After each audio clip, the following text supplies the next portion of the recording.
Hey everyone, my name is Jakub. I've been working as a platform engineer, well, platform DevOps cloud, something for the past, 8 years. Currently, I am a DevOps engineer at Labyrinth Labs, that we first introduced the company. So, we are quite a small company, like 20 people, but I think we are making quite big ripples in the industry. We are already an AWS Advanced partner, and we have run more than 100 Kubernetes clusters already and maintain them easily. How do we do that?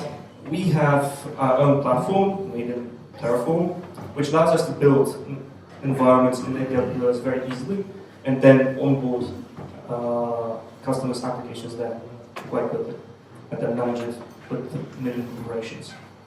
And so far, we've been working with mostly startup scale-ups, also some enterprises, and I had the personal pleasure of working with a few of these guys, notably SurgeLogs, Raspberry, Quality Unit.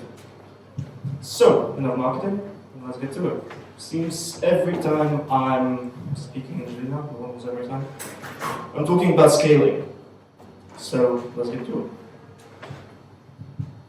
Whether you are running on premises or you are running in the cloud, you are spending money for something. When you are running on premises, you are spending money on servers, you are spending money on electricity, on networks, and always people, and so on. When you are running in the cloud, you pay for basically anything that you need there. And the thing that's that even if those things are quite optimized, you can still be wasting money. And the reasons for why you may be wasting money there are numerous of those. But today I would like to focus on two of these reasons. First is you may have terrible resource allocation. What do I mean by that? Let's say you have a very simple small website, but you give it a server which has, 16 CPU cores and 1 terabyte of memory. That's a bit too much, isn't it? Like you wouldn't play Age of Empires, you wouldn't buy a new gaming notebook just to play Age of Empires 2. Well, maybe you would, but that's exactly the example of provisioning I'm talking about here. You are using too many resources for things that are too small. The second example is that, this is especially true for the cloud, you get what you pay for. And this gives you some amount of elasticity, which means when you need something, you can get it. And then when you don't need it, you can turn it off. So a lot of times, you may not have scaling enabled, which means if you don't have scaling enabled, you don't dynamically change the amount of resources that you have. Let's say workload most of the time requires only 1 server, sometimes it requires 3, sometimes it requires 2, and so on. But in order, if you are doing things statically, you always keep 3 servers running. And for the time when those servers are idle, when they are not serving requests, you are losing money. Absolutely unnecessarily. These are idle costs. So, how can we remedy these things? Well, first things is right sizing.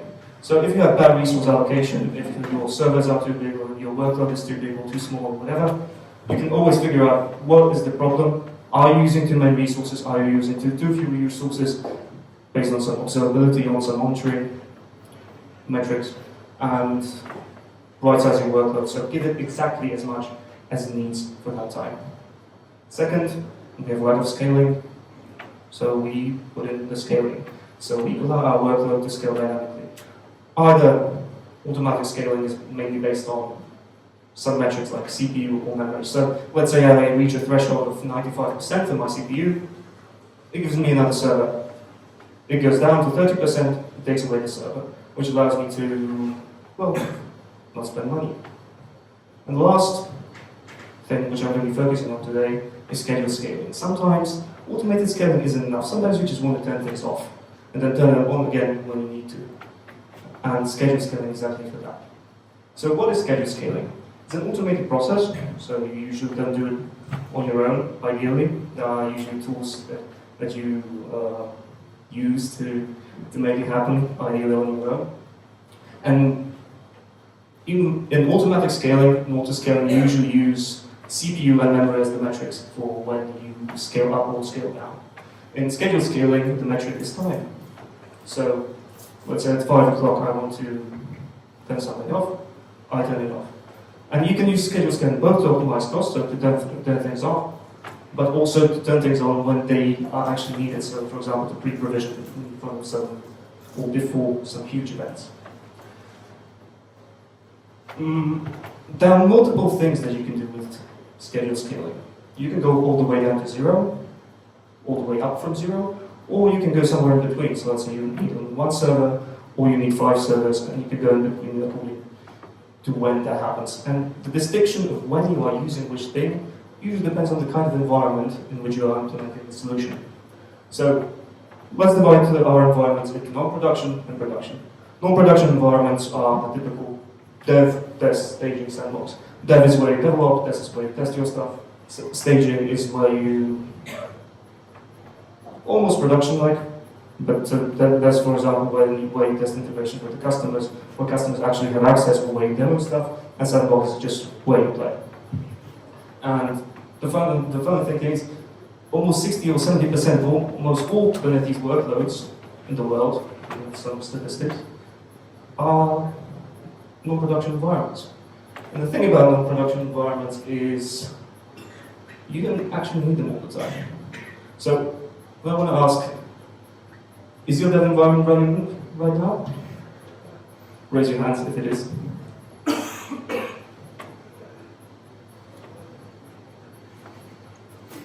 Come on, don't be shy. Okay, I'm glad that those environments are not running. And are people actually using it right now? For those fun. Well, that's just sad because it's like 1919, so at this time it should arguably be turned off. Dev environments should usually be used when devs are actually using them. And in most use cases, unless you are global or in some other situations, it will either be only during working hours, so let's say between 9 and 5. And this time, between 9 and 5, you're only using this workload 8 hours a day, instead of 20, but you are paying for the actual 24 hours of having this workload. So if the week has 168 hours, this is the time when it's running, this is the weekend. You get only 40 hours a week. 40 over 168 is about 23%. So on 25% of the time, 4 of the time, you are possibly using your dev environment or your staging environment or test environment, which can actually be turned off. If you are paying 1,000 euros for your dev environment, if you turn it off when it's not actually used, you may save up to 750 euros. And that scales. So 10,000 all the way to 2,500 and so on and so on. In the dev environments, what you can usually do there, unlike production environments, is you can tear them down completely most of the time. So when devs or people are not using them, you can turn them off. And maybe give those developers some mechanism to be able to turn them on in case they can't sleep and want to turn them on back at midnight. But it's 6 o'clock, you turn off the environment, a lot of time the people are also going to be happy because they can't work, so they work.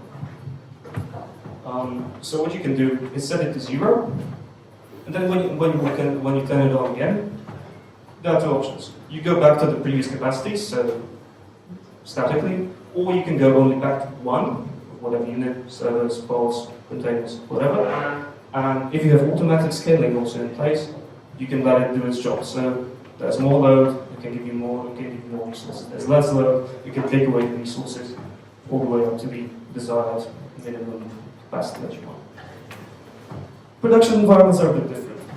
Usually, even though nobody's using them, you can't really turn them off because customers might come, I don't know, at midnight, even though the majority of your traffic comes during the day. When it comes at midnight, you still need to run, you still need to be responsive. So, production environments are a great example of when environments are actually provisioned. You can usually use more resources in production environments to take care of sudden spikes in traffic, take sudden spikes in client connections or whatever. And another example of what can actually be done or what happens in production, sometimes you have big events. If you are, I don't know, if you have e-shops, Black Friday, typical example, you need to pre-scale and over-provision your capacity for a certain amount of time. And that's where schedule scaling is what schedule scaling is really useful for. So, how can you use schedule scaling in production environments? Well, one is to provision the capacity and take it away. We had a customer who every 2 weeks needed an extreme amount of capacity because they were getting hundreds of thousands to millions of connections in the span of 10 minutes. And then for the next 2 weeks, we could turn them off. Another example of a production environment that I have is that during the day, developers might be using CI/CD pipelines, and they need the CI/CD pipelines to start quickly. So one of the things that was slow on the CI/CD pipelines was the fact that servers were starting up for a long time. So we pre-provisioned a few servers between 9 and 5, and then at 5, the pipelines were still able to start, but the servers were provisioned on demand from 0. So the pipelines took like 1 or 2 minutes more than they usually would. Another thing in production is if you can't turn it off completely, sometimes it might be good if you know that, for example, it's not used that much at night. You just scale it down a bit. So if you use 3 containers or 3 servers during the day, use only 1 at night. So, the topic of the day was also about Kubernetes. So let's see what we can do about scaling Kubernetes. Well, if you want to save the most resources or save the most money in Kubernetes, you can just turn up the entire web cluster. So when you have a Kubernetes cluster, you have a data plane, you have a control plane. Data plane is the stuff that you are actually running there. Control plane are the APIs, the controllers, all the stuff that actually makes Kubernetes up. If you turn it off, you save the most money. However, it's not easy to bring that back up when you need it. It may be slow, it may be tedious, it may lose data. It's not entirely reliable, so it's better to not tear down the entire control plane, especially if you're on the cloud and have a managed control plane, which can be like 5 to 10 minutes to spin up, but rather to tear down specific resources. So, what can you tear down in Kubernetes? Well, basically anything. A resource that you have there. You most likely don't want to tear down storage completely because you don't want to lose it, but you can tear down workloads, so pods, deployments, stateful sets, suspend contracts, just not run things. If you have your workloads distributed across multiple namespaces, so multiple deployments in namespace, multiple stateful sets, you can tear down namespaces. And if you want to prevent stuff from running completely, any of these things, you just tear down nodes, so the servers themselves. So what kind of tooling can I actually use to make this happen? First things that you can use are outside of Kubernetes. So you can make your own pipeline in GitHub or GitLab or whatever, which of course Kubernetes and just scales things down, like 0 to 1 or to whatever. But there are also entities in Kubernetes, resources in Kubernetes that you can use to make it happen as well. So the first basic resource that works with time in Kubernetes is cron job. When you have a cron job, you specify a cron expression and you tell the cron job to do something, run a container that does something. Please, cron job, send this report, please check this database, please scale my cluster, scale my nodes. That's what you can do. So this is the simplest thing you can do. As an example of a cron job right here. So at 7 o'clock every morning, every morning, it calls this container, which contains kubectl, which is CLI, for those of you who don't know, and you can scale to 3 replicas. A deployment to 3 replicas. So let's say it was at 0, it scales up to 3. Second example is a service that is not exactly made for schedule scaling, but schedule scaling is also might be implemented in, and that's GetUp, which is, I think, Kubernetes event-driven autoscaler or whatever. And what it can do, it can scale stuff based on events. So when you have normal scale resources in Kubernetes, you scale CPU, you scale memory. When you have GetUp, you can scale, for example, the number of connections or the number of messages in a queue. Or, as an event, you can also have, I've reached this point in time, when you use a cron trigger, and you can ask it to do something, so scale. So, here's a typical example of scheduled, well, not scheduled scaling GetUp, but of scaling GetUp. You have a queue which receives messages, and if new messages arrive into the queue, they scale up a certain deployment, which is called my deployment. Second example is the one that we actually want, so schedule scaling based on time in GitHub. So I can specify a trigger of type clock, and at 6, it will, what the fuck, what will do? Right. I can specify that at 6, it runs it up, and turns it off. And specifically targets my deployment, which is a deployment of Kubernetes. There are also tools, well, actually there are very few tools that are specifically made for the use case of tearing the environment down based on a schedule. I know personally of two. One of them is called Kube Downscaler. It was on GitHub until about 1 year ago, and then moved to Codeberg or whatever this is name. It's like a GitHub alternative. And they're basically died. And the second one is KubeGreen. KubeGreen has some slow development, but right now is the best we have.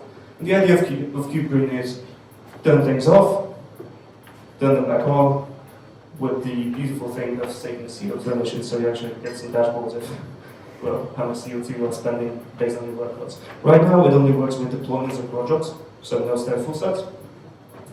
And under the hood, it uses cron blocks. So, I said that.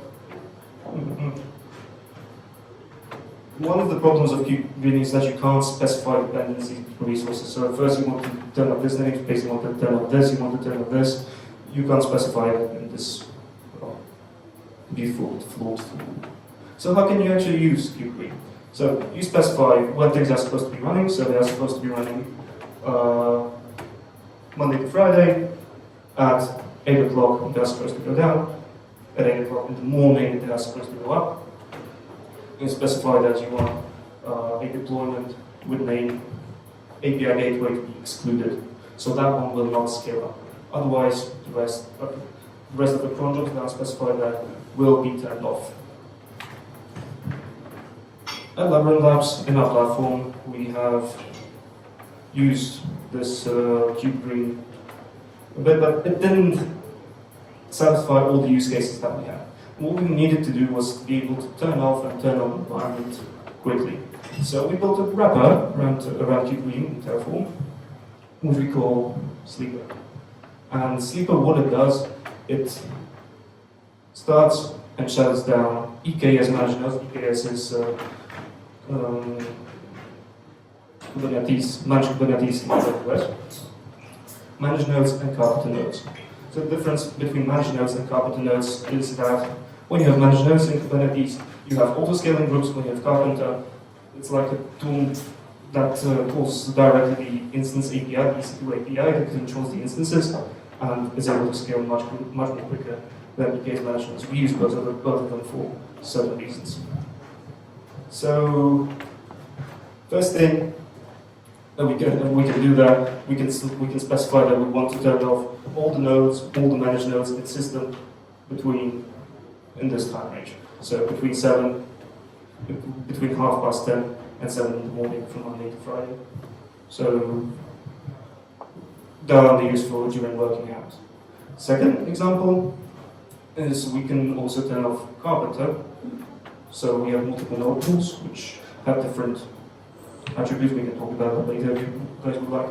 And also between Monday, Friday, 7 and 10:30 in the evening, they go down. We can also suspend downscale and suspend upscale. I had a situation where I needed to keep things shut off on dev, and the new customer wasn't using the environment so much yet, and they wanted to save money, so I just suspended the upscale, and when they wanted to do something, they would just trigger it on their own. So in the last example, we can combine the custom functionality of Sleeper with what's there in KubeGreen. So we can turn off entire namespaces via KubeGreen, and also turn off nodes for the environment that's there. So in this example, we exclude the deployment that which the name of which is test.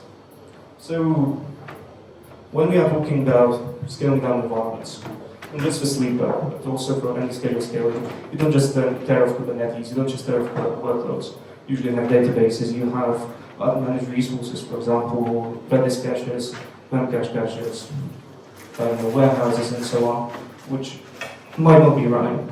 So this is something we are intending to add, which will require more development.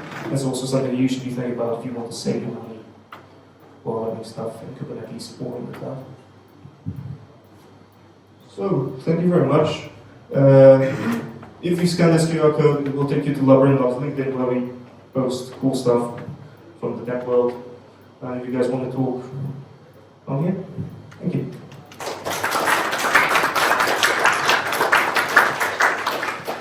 Thank you very much, Jakub. It was a really interesting talk. We don't have any questions in Slido. We're going to do it live, and I'm going to use this time and ask you directly. Do you plan to make the Sleeper open source? No. We're going to have an open source tool called Keeper, which is going to pre-provision stuff, and then kind of... Actually, it's already kind of available. Okay, and I have another question. Well, let's say that I would like to use time scheduler for scheduling my case managed nodes. And I would like to, let's say that there is something on behind which is in progress, which is being processed by these EKS nodes, or pods running on the EKS nodes, to be concrete. There is the mechanism that I cannot pause this Sleeper to finish the processing of some job on behind or not. At the moment, no. Okay, so 20 to 30, it goes down. So it means that the only solution which I have is to use the SKSQ or ARC type of queue for this, right? For which use case? Why would you use the queue? Well, for example, I'm talking about the batch processing. Mm-hmm. So you say that if there is a queue and something needs to be processed, then the pod is scaling up and processing, right? And when the queue is empty, so after some time, everything is scaled up.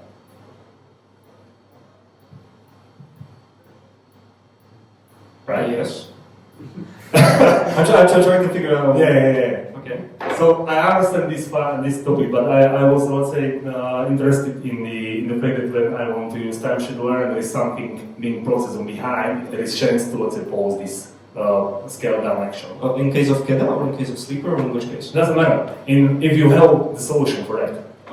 We don't at the moment. We haven't considered it. Like for the environments we expect at that time, they are not going. Things like these are not going to be happening. So if you have batch processing which you are expecting to happen at night, you should think about it and either suspend Sleeper or whatever other thing you have done, or just not use it in the first place in that environment because it's not really budgeted to use for scaling. Okay, thank you. Any other questions from audience? Nothing? 3, 2, 1. Thank you.